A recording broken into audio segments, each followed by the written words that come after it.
A word about scalability. The GPU audio-based solution can be easily scaled in all scenarios because it's a IT-first architecture.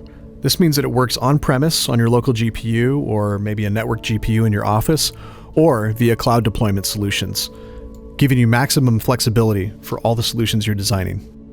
So, as you can see, algorithms that are designed by GPU audio achieve significant speedups over CPU processing in both real-time processing and rendering use cases for both inherently parallel effects and traditionally sequential tasks.